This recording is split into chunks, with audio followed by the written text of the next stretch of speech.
김은혜 위원이라고 합니다. 오늘 사실 김수 위원장님 처음 제주도당에서 정치대학 강의를 부탁해 주셨을 때 사실 잠깐 멈칫했었습니다. 왜냐하면 아까 말씀하신 천백고지에서 제가 별 사진 찍는 게 가끔 귀한 기회가 오면 제 바람이자 보람이었거든요. 근데 오늘 이렇게 많은 우리 제주에 제가 소중하게 생각하시는 도민분들 앞에, 당원분들 앞에 나가 별만 찍는 게 아니라 제주의 별을 갖다 드려야 되는데 그 미래의 녹두성처럼 빛나는 좌표를 어떻게 갖다 드릴 수 있을지 고민을 하다가 부족하지만 제가 그동안 대한민국과 한반도를 위해서 함께 우리가 가야 할 길이 뭔지 머리를 맞대고 생각하는 시간을 가졌으면 좋겠다 해서 제주에 오게 됐습니다. 오늘 근데 제가 비행기에서는 트랩을 내리게 됐는데요. 트랩에 내릴 때 바람이 뺨에 스치는 바람이 굉장히 매섭더라고요. 이게 서울에서 보던 바람이 아니었습니다. 그리고 그 바람은 부드럽게 휘감기도 하지만 굉장히 단단해서 어떻게 동백이 그 추운 겨울을 뚫고 이 세상에 태어나서 떨어질 때도 마치 사삼처럼 온전히 함께 그 제주의 뜻과 기운을 모을 수 있는지 숙연해졌습니다. 또 오늘 이 자리를 마련해주신 김수 도당위원장님, 그리고 고광철, 고기철 위원장님, 그리고 많은 도의원님들, 그리고 오영희 수석부위원장님까지 함께 해주신 여러분들께 보답하는 선에서 최선을 다해보겠습니다.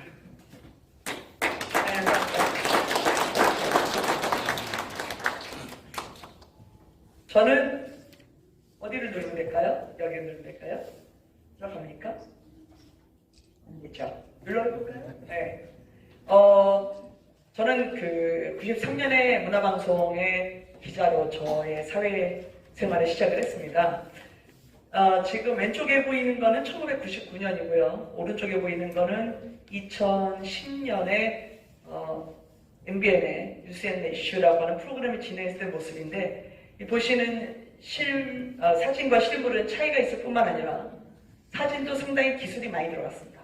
그래서 왼쪽이 별로 큰 차이가 나 보이지 않는 것은 세월을 먹지 않아서가 아니라 과학기술이 발전했습니다. 대신 말씀을 드립니다. 그래서 많은 분들에게 저는 제가 기자로 시작했음에도 불구하고 지나가시다가 아나운서셨죠? 앵커 하셨죠? 그렇게 물어보시는 분들이 많습니다. 심지어 지금 제가 국회의원을 재선을 하고 있음에도 불구하고 아나운서 얼마 전까지 하시지 않았나요? 지금은 기자신가요? 물어보시는 분들이 있어요. 그만큼 불안과 안에 제가 나오는 직업이다 보니까 인지도라는 부분에서 정치를 하고 싶어 하시는 후배님들은 인지도가 있으면 좋은 거 아닙니까? 라고 말씀하실 때 좋을 수 있습니다. 그렇지만 또 한편으로는 그 인지도라는 함정에 그대로 빠질 경우에 본인이 정말 수련하고 본인이 닦아야 할 길을 느슨하게 걸어갈 수가 있습니다. 그래서 인지도만큼 더 중요한 게 보이는 것보다는 보이지 않는 게 더 중요하다. 그게 어릴 때부터 제가 살아왔던 그 환경이었던 것 같습니다. 사실은 저는 태어난 곳은 서울의 응봉동이었습니다. 혹시 여기서 서울의 달 보신 분이 계십니까? 드라마. 예. 그 서울의 달에 그 상동네가 나와 있는데 그 상동네가 제가 태어난 곳입니다. 그래서 예전에 그 상동네는 지금으로 하면 보기에 좋은 경관이 많지만 그때는 오르기만도 굉장히 숨이 찬 곳들이었습니다. 근데 제가 모퉁이를 돌아서 5살 꼬마가 엄마 손을 잡고 문득 집을 향해서 언덕 하나를 넘었을 때 그 밤에 휘엄청 밝은 달이 제 눈앞에 다가올 때는 정말 큰 보름달을 보실 때는 아마 내 품 안에 안긴 듯한 느낌 혹은 내 눈 바로 앞에 살아있는 느낌을 받으실 겁니다. 저희 어머니가 제 머리를 이렇게 누르면서 기도를 하라고 하시더라고요. 그래서 왜요? 그랬더니 살면서 말이야 눈에 보이는 것보다는 눈에 보이지 않는 걸 두려워해야 돼. 그래야지 네가 허공을 두려워해야지 이 삶을 제대로 살 수가 있다 라고 가르쳐 주신 게 있어서 불자 신도였던 어머니를 따라서 기도를 많이 했던 기억이 납니다. 근데 제가 살던 곳은 사실 그 당시 아버지가 직업이 없으셨기 때문에 저희가 그 산동네에 살면서 제가 이사하는 걸 정말 싫어했어요. 왜냐하면 이사를 하면 더 좋은 집, 더 나은 집으로 갈 줄 알았는데 늘 더 낡은 집, 더 좁은 집으로 가니까 저는 주거에 대해서는 그때 이사에 대해서 굉장히 제가 힘들어했던 기억이 납니다. 그래서 제가 운봉동 혹은 근처의 화영동에 가서 할 수 있는 일이라고는 어릴 적 5살, 6살, 7살 꼬마는 주변에 공장에서 준 실뭉치를 갖고 야구를 하고 싶다라고 생각이 들어서 벽에다 계속 야구공을 두들겼습니다. 물론 실뭉치공이지만요. 근데 그 당시에는 여자 초등학생에게 야구 선수의 길을 열어줄 수 있는 시대가 아니었기 때문에 주로 할 수 있는 건 제가 한양초등학교를 나왔는데 거기 모래 야구장에 그냥 운동장에 제가 물주전자로 다이아몬드 그리는 게 감독님이 저한테 베풀어 주신 가장 큰 시혜였습니다. 그럼에도 불구하고 저는 여기 있는 김봉현 선수를 닮고 싶었습니다. 혹시 이 선수 기억하십니까? 프로야구 82년에 시작했을 때 할 때 타이거죠. 이른바 검빨 유니폼으로 검은색 빨간색이 굉장히 다른 선수들에게는 위협적이었죠. 마치 B2 폭격기 같은 손동열 선수가 있었고 그 당시에 클린업 트리오가 김성환, 김종모, 김봉현 혹은 김성환, 김봉현, 김종모 클린업 트리오가 1번 타자 김일권이 도루를 치고 단타를 치고 나가면 도루하는 사이에 3, 4, 5번 클린업 트리오가 정리를 하고 나중에 7번 타자까지 타점을 내는 막강 타선을 자랑하던 팀이었습니다. 근데 제가 야구 선수가 되고 싶다니까 어머니가 저한테 그래, 그러면 네가 여자라고 세상이 너에게 부여하는 규정에서 반드시 묶일 필요는 없을 것 같아. 너를 규정하는 세상에 외치기 위해서라면 그 한계에서 네가 벗어나는 게 필요하다 해서 야구를 가르치기 시작한 게 저의 손을 잡고 그 당시 동대문 야구장. 한참 고교 야구가 많았을 때였습니다. 옛날에 고교 야구는 봉황기대, 청룡기, 황룡기, 대통령기 굉장히 많았죠. 근데 그때 가서 선수들이 던지고 선수들이 치는 걸 보기 시작했는데 김봉현 선수는 나이 30에 군산상골 나오신 분입니다. 프로야구 첫 입문이 30살이었습니다. 그 당시 절대 젊은 나이가 아니었어요. 근데 야구 방망이를 어떤 이닝이든지 더가웃에 나와서 3개, 4개씩 야구 방망이라고 휘두르는 걸 보면서 제가 인생에 한 방이라는 건 없다. 결국 그 한 방을 위해서 매 이닝마다 끊임없이 노력한 연습의 결과라는 걸 이 사람을 보고 깨달았습니다. 아마 김봉현 선수가 타자 왕으로 홈런 왕으로 많이 인식하고 계실 텐데 사실은 눈두렁에서 차가 곤두박질 쳐서 사실 중상을 입었는데도 그때 야구장에 나와서 공을 때렸던 사람입니다. 그래서 인생은 끝날 때까지 끝난 게 아니다. 9회말 투3 풀카운트에서도 언제든 역전이 가능하다고 보여줬던 김봉현 선수를 보면서 제가 한 번 물면 놓지 말아야겠다. 인생은 언제 다시 우연이란 이름으로 노력이 쌓이면 필연이 될 수 있다는 생각을 해줬던 선수였죠. 그래서 미션 임파서블을 파서블로 만들자. 그게 제 어느덧 좌우명이 됐고 약한 사람에게 약하고 강한 자에게 강하자라는 기자라는 직종을 선택하기 시작했습니다. 여기 보시면 회사는 이제 제가 야생마처럼 달리겠다고 하니까 야생마처럼 힘든 곳만 저를 보내주셨는데 왼쪽은 상품백화점입니다. 상품백화점은 96년에 500명 넘는 사망자를 냈던 굉장히 큰 비극이었습니다. 그때 이제 제 옆에 있는 분은 많이 익숙하실 겁니다. 정동영 지금 현 의원인데요. 그 당시에 사실은 성명가로 날리고 모든 분들이 이 거물더미 속에서 아비규환으로 구조하고 실려나가고 사망자를 확인하느냐고 정신이 없던 때였지만 그 순간에도 사람의 생명, 사람의 안전 이 부분으로 12시간 생방송을 하는 훈련을 하는가 하면 오른쪽에는 이제 그 홍수가 났던 때였는데 비가 워낙 많이 와서 현장을 떠나지 말아야 된다는 것, 현장 속에 진실이 있다는 걸 가르쳐준 제 기자 생활이었던 것 같습니다. 결국은 이 기자 생활에 제가 정치에 입문하게 된 건 앵커를 할 때였어요. 근데 제가 나중에 말씀을 드리겠습니다만 기자를 하다가 대통령실 대변인을 하다가 또 IT 기업의 임원으로 있다가 다시 앵커를 하고 있었을 때 누군가 저에게 제안을 했을 때 저는 사실 주저했습니다. 왜냐하면 제가 세상을 더 나은 곳으로 변화시키고 싶다는 게 꼭 정치에 가야지 되나? 라는 의문이 들었고 제가 가서 아무리 크게 외친들 사람들이 들어줄까? 결국은 혼자 섬처럼 떠있지 않을까라는 걱정 때문에 쉽게 수락할 수가 없었어요. 근데 그때 제 친구가 저한테 식사를 하다 그 얘기를 하더라고요. 왜 네가 혼자 다 하려고 하니? 뭐를? 만약에 물에 빠진 사람을 건져내려고 하면 네가 가서 직접 건져주는 게 힘에 부치면 네가 호루라기를 불어. 사람들 앞에서 말하고 사람들 앞에서 외치고 어떻게 해야 더 많은 사람이 도움의 손길을 줄 수 있는지 네가 이때까지 훈련해 왔잖아. 그것으로 호루라기를 불어서 더 많은 사람들이 그 손을 뻗쳐서 세상에 더 나은 길로 인도할 수 있는 물에 빠진 사람을 건지고 다시는 빠지지 않게 할 수 있는 길을 호루라기로 하래서 제가 그렇구나. 그래서 용기를 얻고 정치에 입문했었습니다. 나중에 겪었던 일들을 이 뒤에 중략해서 말씀드리도록 하더라고요. 제가 공항에서 내리면서 제주도 신공항에 대한 고민을 했습니다. 근데 여기 제주도 서귀포 국회의원을 제가 찾기도 하고요. 서귀포 도지사, 제주도 도지사님도, 특별자치도 도지사님도 제가 찾습니다. 왜냐면 제가 얼핏 예전부터 들었던 것 같습니다. 문재인 대통령 공약 얘기도 했죠. 그리고 많은 제주도의 민주당 국회의원분들이 공약을 했던 사안인 것으로도 알고 있습니다. 그런데 지금 기본 계획만 세워놨지 특별히 손에 쥐는 게 없습니다. 어쩌면 총선에서든 지방선거에서든 주민분들이 바라보는 시선을 따라가야 되는 후보 입장에서는 이 사안에 대해서 내가 어떻게 해보겠다라는 결의 이전에 주민분들이 말씀하신 그 말씀대로 따라갔을 겁니다.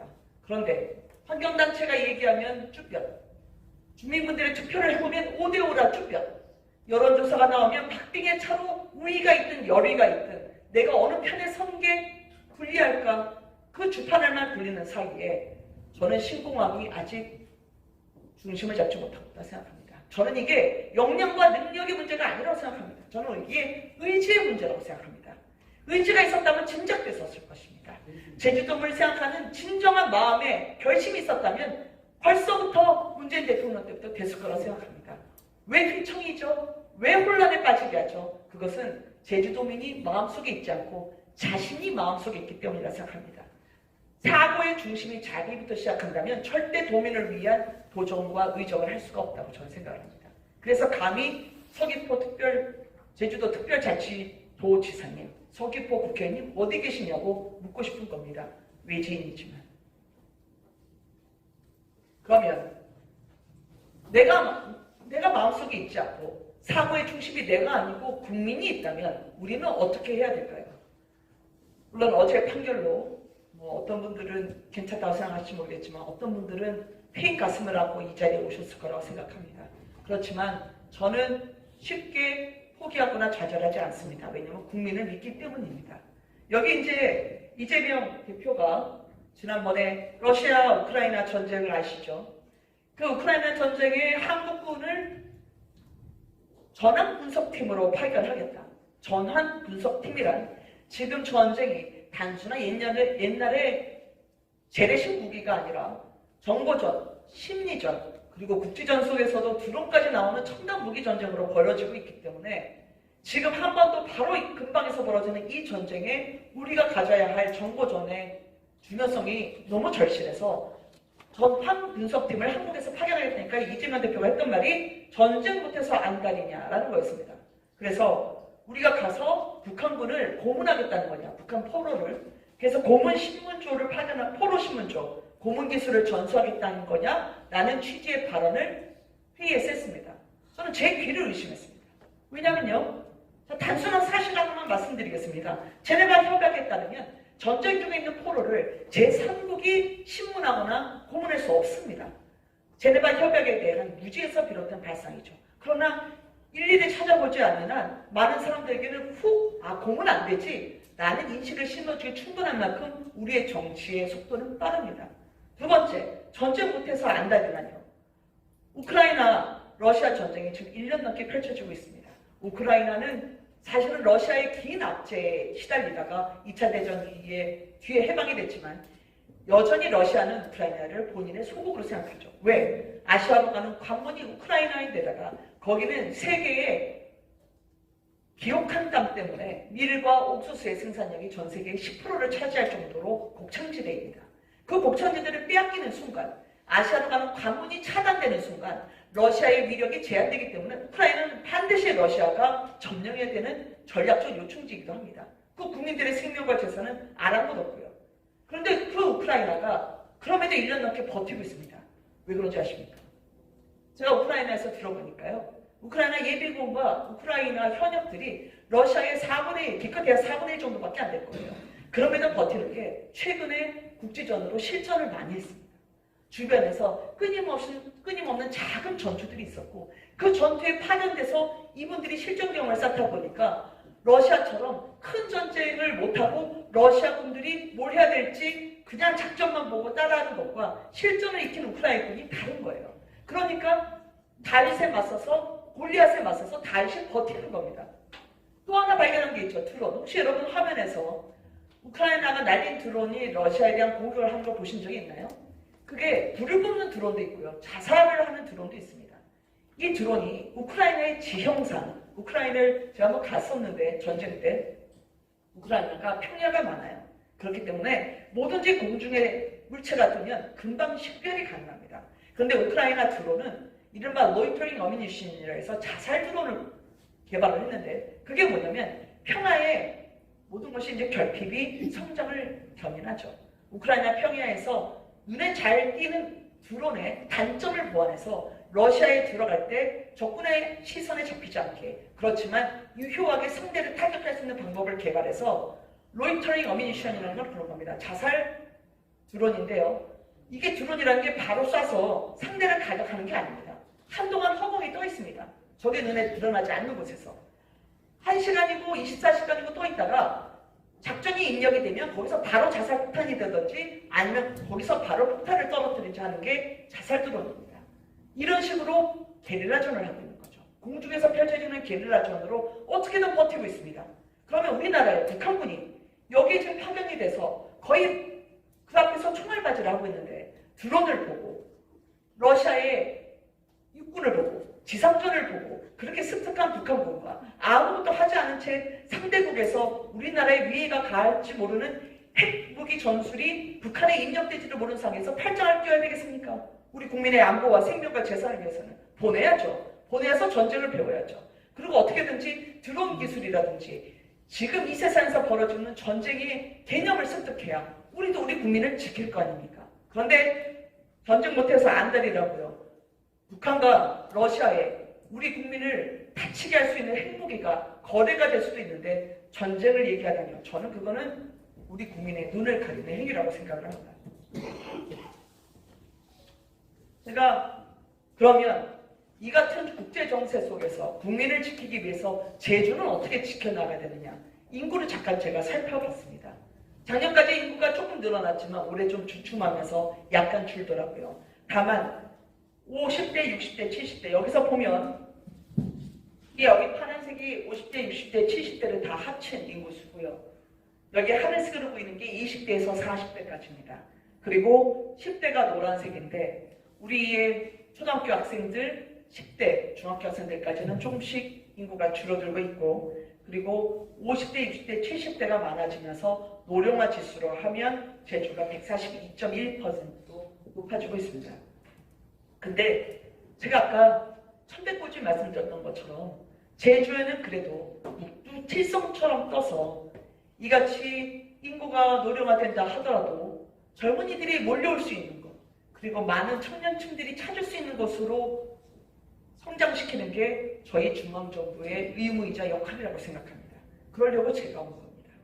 제주까지 1시간 비행기지만 그 1시간 비행거리보다 더 먼 격차가 464km의 제주에서 서울까지보다 더 먼 심리적 거리가 그동안 제주와 중앙 사이에 있었습니다. 저희 하나하나 국회의원들이 여당 국회의원들이 정책의 효능감을 제주에 심어줄 수 있도록 1시간 비행거리가 아니라 나날이 우리가 어떻게 홍보를 하고 주민들의 삶을 나아질 수 있게 하는지 그 무게가 있잖아요. 저희가 여당인데요. 그래서 그걸 오늘부터 시작하겠다는 다짐을 제가 강의를 통해서 하게 됐습니다. 저는 71년에 태어났는데요. 이 같은 제주와 서울 그리고 제주도민을 위한 길에 제가 무엇을 기여할 수 있을까 고민을 하다가 결국 정치와 교육밖에 없다는 생각을 했습니다. 제가 71년에 태어났는데 저는 사실 저를 기적의 온실 세대라고 감히 부릅니다. 제가 71년에 태어나고 73년은 우리나라가 그 오랜 포버티, 기아, 가난에서 해방됐다는 선포를 한 날이 73년입니다. 그리고 그로부터 23년 뒤에 1996년에는 우리나라의 메모리 반도체가 세계 1위를 기록합니다. 기적적인 성장이죠. 1953년에 단 67달러의 1인당 GNI에 불과했던 나라가 이제는 3만 불을 바라보면서 1990년에 23년간 이렇게 수직 성장을 하게 된 것은 그것은 그때 정치와 교육이 지금 같지 않았기 때문입니다. 특히 정치는 아무리 대통령이 미워도 아무리 장관이 보기 싫어도 그들이 우리나라를 잘 살게 하겠다고 국경을 넘어서 외국으로 가는 순간 멈췄습니다. 그 나라를 가서 설득해서 우리 국민 좀 잘 살게 해달라고 자본을 끌어오고 기술을 가져오는데 등 뒤에 칼을 꽂지는 않았습니다. 왜? 우리 마음속에는 그래도 나보다는 국민이 있어야 되기 때문이었겠죠. 교육도 마찬가지였습니다. 여기 계신 많은 분들이 그러셨겠습니다만 저는 세대에 우리 자식 새끼 조금이라도 더 공부하고 더 좋은 세상 가게 할 수 있게 하고 싶어서 교육을 시키고 먹을 거 안 먹고 입을 거 안 먹으면서 교육을 시켰던 그 세대가 23년간의 기적을 만들었습니다. 그래서 제가 저를 기적의 온실 세대라고 한 겁니다. 제가 태어나서 93년에 제가 문화방송에 처음으로 사회생활을 시작했는데요. 고등학교를 가고 대학을 가는 그 감수성이 예민한 시기에 저는 정치와 교육이 무엇이었는가는 바로 성공 후사, 나보다는 공이 먼저야 된다는 공공의 이익이라는 부분에 훨씬 더 매몰됐던 시기였던 것 같습니다. 제가 오늘 여기 오기 전에요. 그러면 성공 후사로 내가 나라에 있어서의 퍼블릭, 공공 이익을 더 높이려면 무엇에 집중해야 되는지 세계 시가총액 10대 기업을 제가 살펴봤습니다. 여기 보시면은요, 저 오른쪽에 있는 게 웬만하면 5위, 6위 이상은 2,000조가 넘습니다. 시가총액이. 우리나라 삼성이 아마 356조 정도 될 겁니다. 그런데 제가 여기 노란색으로 표시한 기업들은 특징이 있습니다. 애플, 엔비디아, 아마 젠슨 황 많이 들어보셨을 겁니다. 마이크로소프트, 알파벳, 구글이 한동안 AI를 하다가 짚어버렸어요. 그래서 알파벳을 개발하면서 다시 도약을 하고 있습니다. 아마존, 여기 아래 메타, 브로드킴 모두 공통점은 AI 컨버전스. 기업의 모든 역량과 기업의 모든 총 능력을 AI에 투여하고 있는 기업들입니다. 세상은 AI로 가고 있습니다. 저도 우리 아이들이 챗GPT를 얘기해 줄 때 처음에 되게 어려운 줄 알았거든요. 물론 지금도 어렵습니다. 근데 돈은, 자본은 이 미래가 어디가 가 있는지 본능적으로 알고 있는 거죠. 다리가 3개 달렸다고 보통 얘기하지 않습니까? 돈은 제가 스탠포드에서 공부를 했을 때 거기 벤처 캐피탈리스트가 저보고 돈이 다리가 몇 개가 달렸는지 아십니까? 그래서 제가 몇 개인데요? 라고 물어보니까 3개라는 겁니다. 돈은 내가 잡고 싶어도 먼저 그 기술을 알고 미래를 알아서 달아나기 시작하면 아무리 열심히 해도 그 돈을 잡을 수가 없는 거죠. 나보다 다리가 하나 더 많으니까. 근데 내가 제대로 기술을 알고 제대로 돈 낼 수 있는 미래를 알게 되면 내가 피한데도 돈은 다리가 3개 걸려 있어서 내가 도망가려고 해도 나를 먼저 찾아와서 덥석 안긴다는 거죠. 그런 무서운 자본의 섭리를 제압하면서 대한민국 미래도 결국은 AI로 가야 된다는 생각을 해서 반도체, AI, 바이오 이것을 우리가 집중적으로 국가가 또 제주까지 함께 갈 수 있다면 중진국의 함정에 빠지지 않겠죠.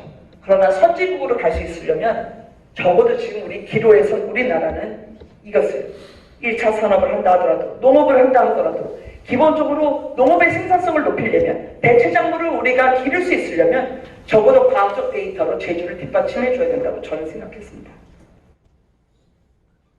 근데 우리가 아무리 열심히 한들 아니 그 주변에 대한민국 정세 제가 오늘 한반도 스토리라고 말씀드렸습니다만 요즘 많이 하시는 질문 있지 않습니까? 이재명 대표 어떻게 돼? 트럼프 대통령 됐으면 우리는 어떡하지? 우리 당은 어떻게 되는 거야? 가장 많이 들으시는 3가지 질문을 들으셨을 겁니다. 두 번째 질문에 답을 해보고자 합니다. 트럼프 대통령이 되면 우리가 잘 되는 걸까 못 되는 걸까? 많은 분들이 사실 선거 때부터 우리 주한미군 방위비부터 시작해서 고민하신 분들이 많았습니다. 근데 트럼프 대통령이요. 윤석열 대통령하고 처음 전화를 했는데 처음 전화에 꺼냈던 화두가 방위비가 아니었습니다. 방위비가 아니었고 MRO였습니다. 조선업이죠. 저는 왜 MRO를 이야기를 할까? 조선업을 얘기할까 궁금했었습니다. 근데 조선업은 지금 미국이 직면하고 있는 현실을 단도직입적으로 보여주는 대목입니다. 2차 대전 이후에 미국은 막강 해군이었습니다. 세계적으로 미군이 보유하고 있는 군함뿐만 아니라 미국이 해상에서 갖고 있는 특히 지상전을 항공모함 통해서 대신할 수 있는 게 바다에서의 해군의 능력이었죠. 근데 어느 순간 80년에 지원금을 끊으면서 혹은 줄이면서 미군의 해군의 위상이 급격히 추락하기 시작했어요.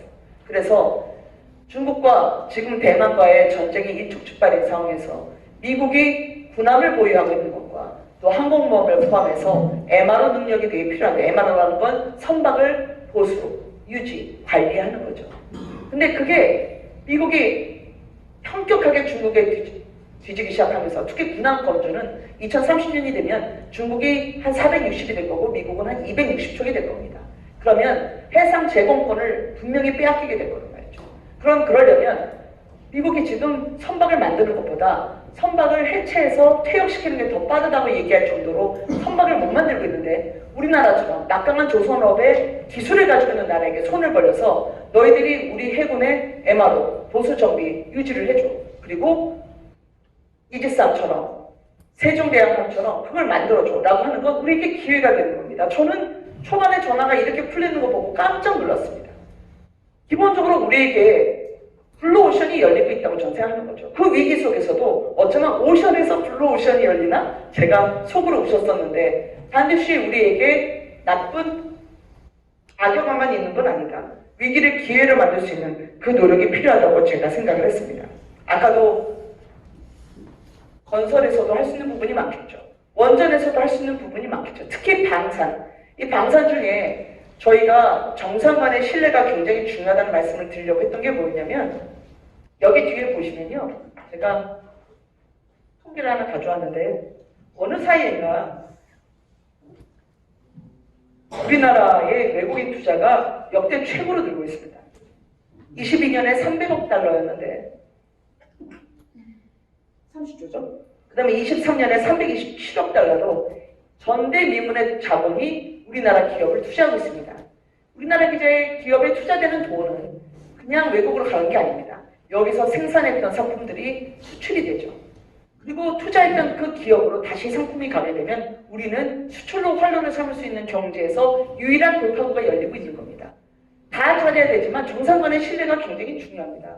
그래서 제가 말씀드렸던 것처럼 한미일 정상회의를 했을 때 미국과 일본과 그리고 같이 투자를 논의한다고 했을 때 왜 우리는 중국하고 잘 안 할까요? 왜 미국은 중국에 계속 이맛살을 미간을 찌푸릴까요? 저는 그거는 제가 오늘 말씀드리고 싶어하는 가장 중요한 한 가지 가치를 공유하고 있지 않기 때문입니다. 여기 계신 많은 분들이 6.25에서 그리고 이념의 정쟁에서 많이 희생됐던 그 4.3의 아픔에서 우리가 함께 가치를 공유하는 것이 얼마나 중요한지 한국전쟁, 6.25 전쟁에서 깨달으셨을 거라고 생각을 합니다.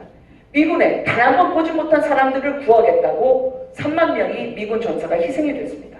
그런데 우리가 그 뒤에 여기 한미일 정상회의에서 저희가 미국 가서 제가 단독회담에서 워싱턴 선언이라는 걸 채택했는데요. 그게 뭐냐면요. 북한이 우리한테 핵을 쏘면 미국도 북한에 맞대응해서 핵을 쏘겠다는 겁니다.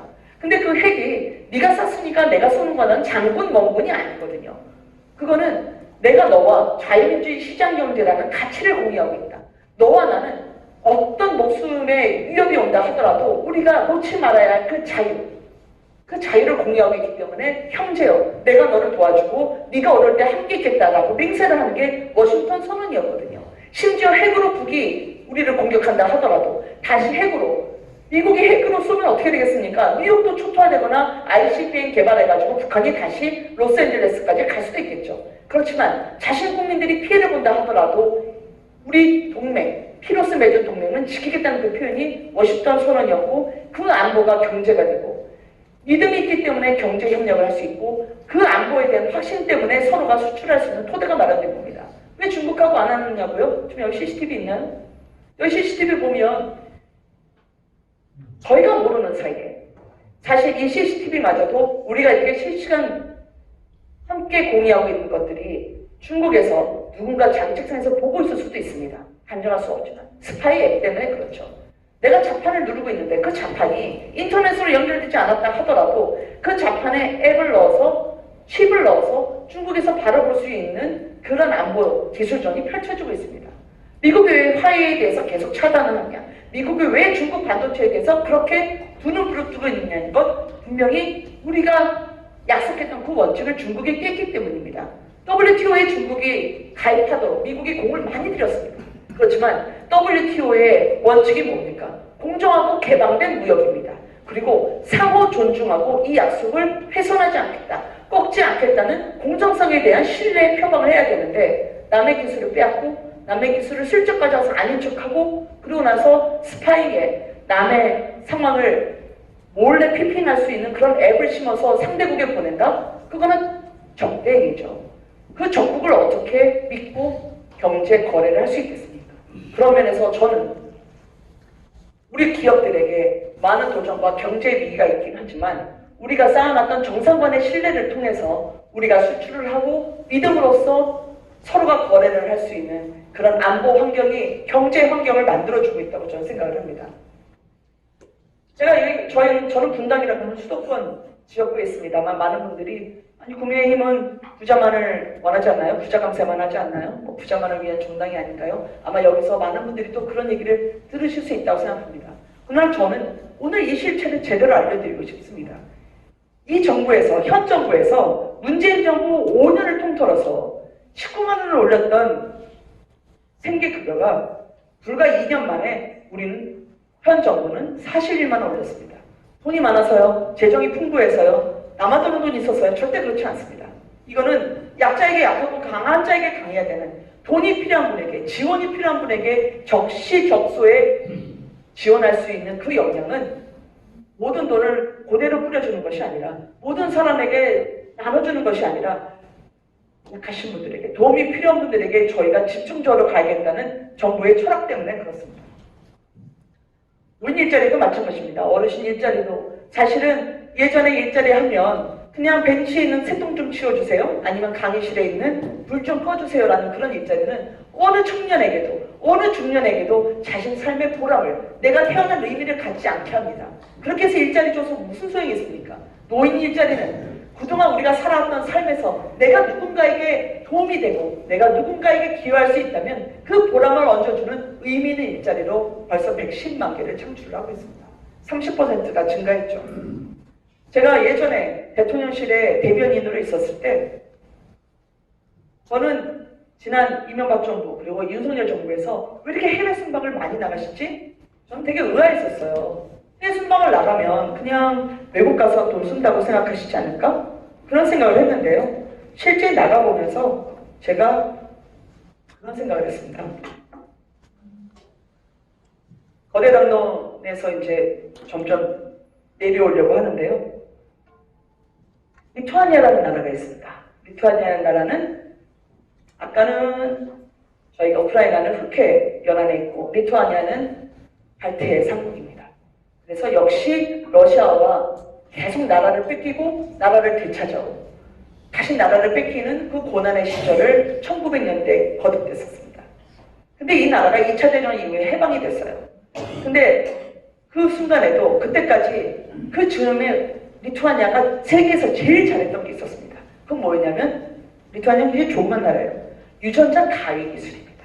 유전자 가위 기술은 지금 세계를 호령하는, 세계를 쥐락펴락하는 그 바이오에서 가장 첨단 기술입니다. 리투아니아가 그걸 잘했어요. 근데 러시아가 자신의 앞제 밑에 리투아니아를 두면서 그 기술을 개발하지 못하게 합니다. 왜?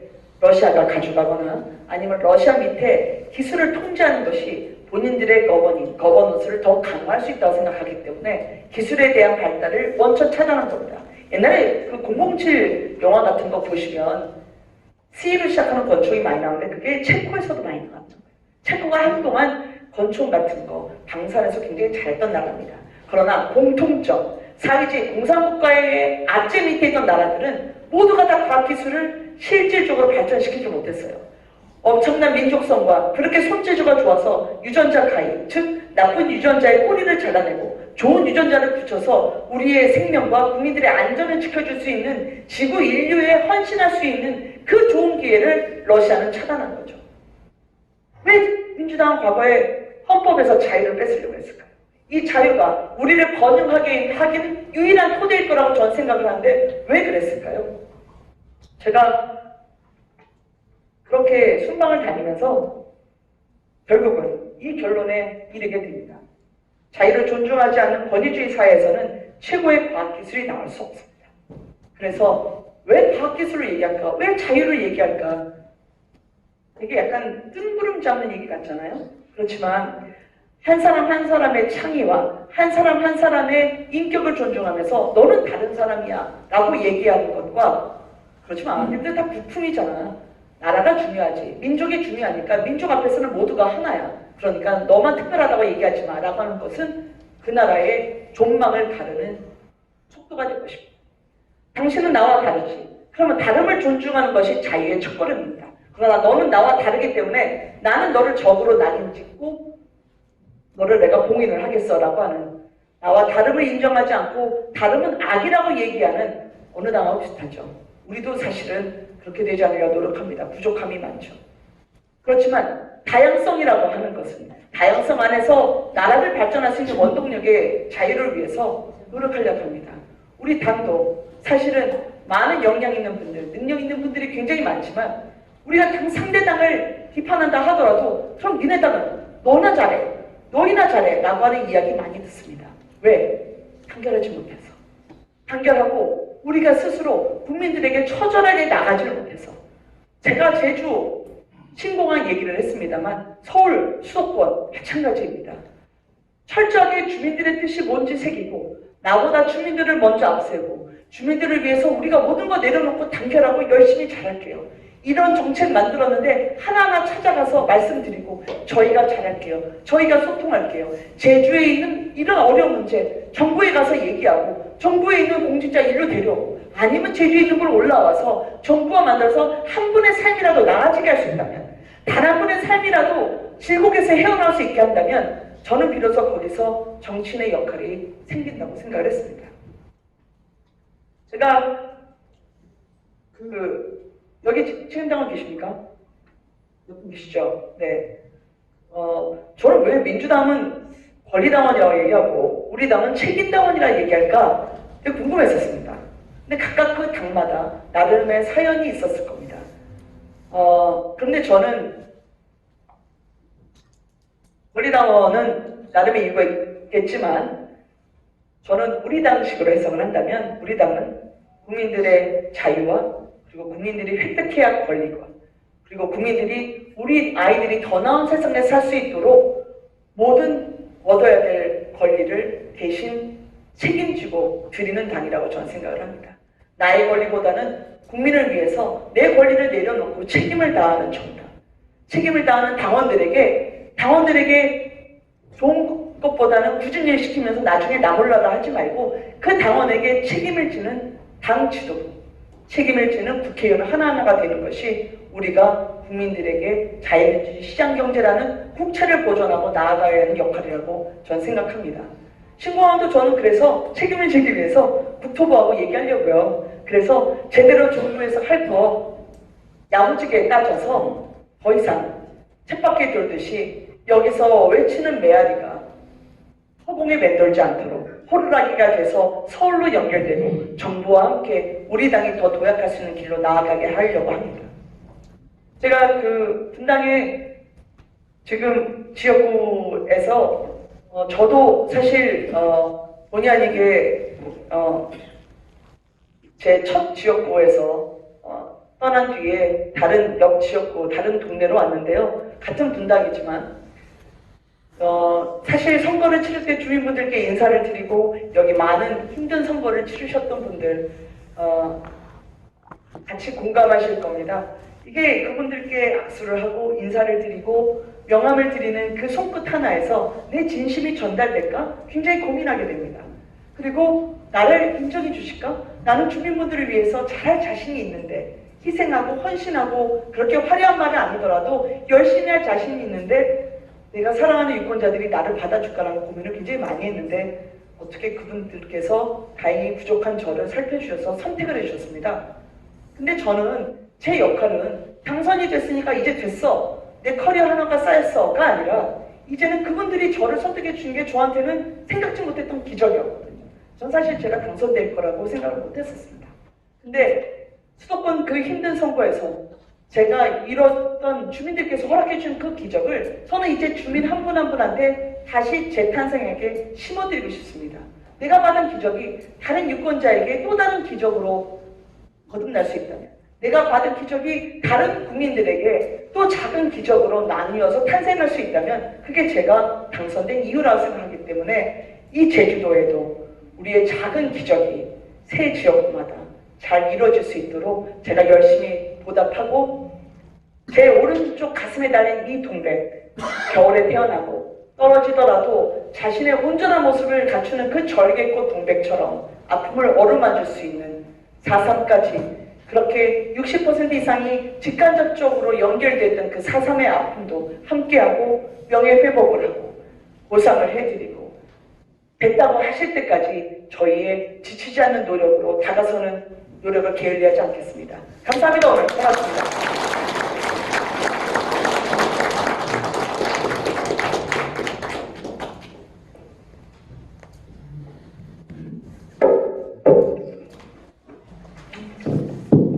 고맙습니다. 여기 오늘 강연 고생해 주신 우리 김은혜 의원님께 다시 한번 박수 부탁드리겠습니다.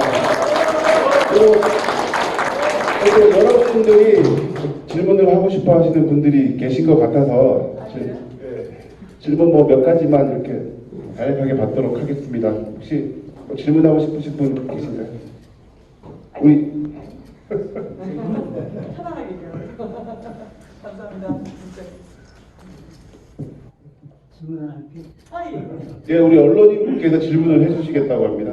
이런 경우 처음입니다. 만나기가 쉽지 않아가지고 죄송합니다.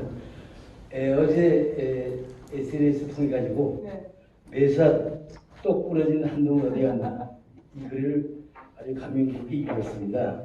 그러면 이 질문을 할 때는 답도 있다고 생각합니다. 지금 국민의힘은 야당의 공격으로 쓰러지는 게 아니고 내란으로 안에서 피트식 싸워가지고 자빠지는 경우가 생길 것이다. 이렇게 연방을 얘기를 하는데요. 이 질문에 대한 해답도 좀 오늘 좀 해주시 부탁드리겠습니다. 제가 있는 지역구가 민주당 이재명 대표의 집이 있는 지역구입니다. 그래서 이제 이재명 대표가 이제 인천으로 지역구를 옮겼지만 그동안 살고 있었던 집을 아직까지 보유하고 있는 것으로 알고 있습니다.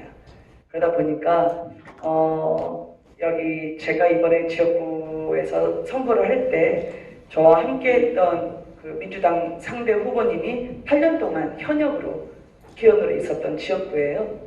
그리고 또 이재명 대표가 살던 집이다 보니까 그곳에서 사실 그 민주당을 지지하시는 분도 많았고 또 민주당을 지지한다 하더라도 저의 소중한 유권자이긴 한데 마음을 돌리고 또 그분들께 제가 정책적으로 국민들의 피부로 와닿는 삶의 개선을 제가 꼭 잘 견인하겠다라고 말씀을 많이 드렸는데요. 선거가 끝난 다음에도 사실 그 저희 지역구는 선거가 아직 안 끝났습니다. 제가 선거 끝나고 스트레이트로 사흘을 쉬어본 적이 없는 것 같아요. 그러니까 상대 후보도 열심히 지금도 하고 계시고 저도 지금도 열심히 하고 있습니다. 그러다 보니까 중앙정치에 대해서는 제가 사실 목소리를 낼 수 있는 겨를도 없었고 틈도 나지 않았고 그런 생각을 할 수 있는 시간도 없었는데요. 제가 SNS를 했던 거는 그거는 이제 제가 당원분들께서 많이 한 달 이상 혼란이 계속되고 있으니까 그런 부분에 대해서 지혜로운 당대표님께서 잘 조속한 시간 안에 해결을 해주셨으면 좋겠다라는 바람을 전달해 주셔서 그것을 저도 담아서 메시지를 담아봤습니다. 이렇게 커질 줄 몰랐는데 근데 워낙 당 대표님께서도 현명하시고 또 당원들이 원하시는 것 잘 알아서 저에게 제일 중요한 건 사실 우리가 함께 힘을 모아야지 그 힘을 모은 힘으로 국민들의 목소리를 대신해야죠. 그런 면에서는 대표님께서도 잘 헤아려 주셔서 잘 극복하고 우리가 하나된 힘으로 갈 거라 생각합니다. 국민분들께서 보실 때도 잘 좀 해, 좀 싸우지 좀 마, 이렇게 늘 선거 때 많이 말씀하시잖아요. 근데 그 말씀의 뜻은 우리가 싸워야 할 대상에 싸우지 말라는 것보다 단결할 때 단결하고 또 우리 안에 다른 목소리도 서로 보듬고 그리고 국민들을 위해서 싸운다면 국민들을 위해서 싸워라 그 뜻으로 알고 당 대표님하고도 잘 얘기하겠습니다. 네, 감사합니다. 네, 여성분이요. 네, 안녕하세요. 반갑습니다. 저는 정치 컨설팅하고 지금도 마케팅 제품의 대학에서 일을 하고 안녕하세요. 네. 네, 이제 저는 여기 사실 선거를 나가고 싶다 해서 내놓은 나온 건 아니고요. 네네. 저는 킹이 되고 싶은 방향에서 질문이 아니라 킹 메이커가 되고 싶거든요. 네네. 근데 지금 그전에 탑현민 후보 하시는 분과 지금 현재 대통령실에 윤석열 대통령을 담당하는 후보 하시는 분을 보니까 대변인 가셨지만 홍보 하셨더라고요. 네네. 그래서 대표를 한번 해주셨으면 좋겠고요. 그리고 하나 더는 최근에 탁현민 씨가 본 책 더 쇼라는 책을 제가 굉장히 여러 번 읽어봤는데 사실 정치라는 것이 법에만 위축이 되지 않는다면 선거 때나 또 지지율을 무시할 수가 없는 거잖아요. 여기 계시는 분들도 국민의힘 지지율이 너무 낮기 때문에 또 제주도가 어떤 민주당 당세가 강한 지역이고 그래서 중앙당에서 도움을 많이 주겠다, 예산도 많이 주겠다 다 좋은데요. 제일 중요한 거는 이미지라고 생각하거든요. 그래서 윤석열 대통령이 꼭 잘못했다, 문재인 전 대통령이 꼭 잘했다라기보다 밑에서 홍보해 주시는 분들, 그 이미지를 만들어 주시는 분들, 그런 분들이 차이가 굉장히 저는 많이 난다는 게 좀 느껴지거든요. 그래서 프로필을 한번 봤어요. 양쪽 분들. 국민의힘에서 하셨던 역대 홍보 하셨던 분들을 보면 다 좋은 대학을 나오셨어요. 스타일이나. 근데 탁현민 같은 분들이나 그 앞에 민주당에서 쓰시는 분들을 보면요. 대학은 이런 말씀드리면 죄송하지만 그다지 좋지는 않아요. 근데 홍보나 마케팅이나 이런 쪽으로 굉장히 전문가들을 많이 캐스팅을 쓰세요. 하다못해 서울시장 나갈 때도 보면 개그 작가를 쓰세요. 왜냐면 한마디 메시지가 굉장히 중요하거든요. 근데 국민의힘은 전체적으로 제가 홍보 여기 있습니다. 말이 길어요. 기억나는 게 없어요. 다 맞는 말씀이고 철학적이고 한데 단 한 방이 없어요. 아까 이재명 당대표 이야기 나왔는데 보면 공문 아까 말씀하셨잖아요. 그 단어만 꽂혀요. 맞아요. 네, 근데 선거 때도 보면 정말 아쉽다고 항상 생각되는 게 꽂히는 메시지 그 키워드가 굉장히 약하거든요. 홍보를 해보신 입장에서 민주당과 국민의힘에 대한 앞으로 이랬으면 좋겠다는 바람이시나 아니면 비교를 홍보 쪽으로 한번 해주셨으면 감사하겠습니다. 좋은 질문 해주셔서 감사드리고요. 제가 그 예전에 당대표 선거를 한번 나간 적이 있었는데 그때 저는 감사한 경험이었다고 생각을 하는 게 그 당시에 우리의 일선 당원분들 그리고 당을 지키는 당직자분들 그리고 보좌관분들하고 이야기할 기회가 상당히 많았습니다. 근데 우리가 늘 선거를 할 때 보면 청년이 힘이다. 청년이 미래의 우리 당의 정당의 대한민국의 미래다라고 얘기하는데 선거 때만 청년분들을 병풍처럼 세워두고 선거가 끝나면 그냥 돌아서 그래요. 거기 섰던 청년분들은 난 뭐지? 그냥 쓰임을 당했나? 사실 저는 우리 정당의 보존해왔던 가치는 아까 말씀드린 자유민주 시장경제에 대한 국채 아래 사람에 대한 존중, 그리고 사람을 귀하게 쓰는 것, 사람을 늘 어느 시기와 관계없이 바람이 불든 아니면 눈이 내리든 그 사람 자체를 존중하는 게 저의 덕목이라 생각했는데 어느 순간 우리 당원분들이나 보좌진분들이 당의 주인임에도 불구하고 국회의원이 잠깐 왔다가 가는 국회의원에도 불구하고 그분이 주인이고 당의 주인, 정작 주인이었던 분들은 소외됐던 걸 봤거든요. 저는 민주당에 지금 말씀 주신 학력 문제에 너무 공감합니다. 왜냐하면 제가 기업에 있을 때도 제가 기업의 임원으로 있을 때 정말 열심히 하고 퍼포먼스를 내시는 분들이 대학 순서가 아니었어요. 그거는 그 열정이 능력이 살 수 있게 취업업 해주고 격려해주고 독려해주면서 기회를 공정하게 줘야 되는데 그 공정한 기회가 대학 순서라든가 아니면 들어갈 때 아는 사람 순서로 가는 건 저는 불공정하다 생각하거든요.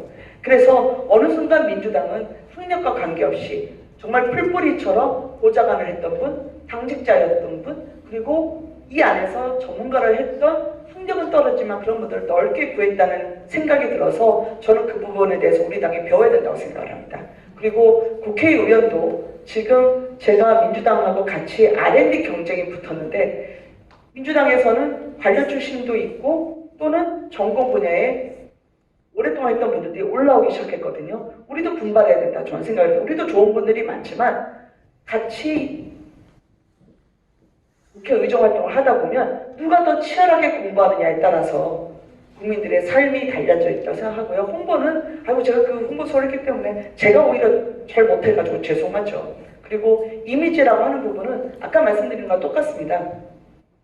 어떻게 보이냐, 그리고 국민들은 단 한마디로 규정이 되시는데 그거를 우리는 말이 길어지죠. 그러면 생각나는 게 하나도 없어요. 저쪽은 한마디로 끝나는데, 그리고 저쪽은 이미지 사진 하나로 끝나는데 우리는 다큐멘터리를 찍고 있죠. 그런 경우가 꽤 있어요. 그래서 그런 부분은 부족한 대로 보완하고 제가 위에다도 조금 많이 배우고 성찰하자 그렇게 얘기를 하겠습니다. 짧은 시간이라 이 답변에서 다름을 부탁드리겠습니다. 네, 고맙습니다. 시간 관계상 지휘 의장은 이렇게 마치도록 하겠습니다. 아, 그래요? 알겠습니다. 네. 다시 한번 우리 명강해 주신 김 의원님께 뜨거운 박수 부탁드리겠습니다. 네, 고맙습니다.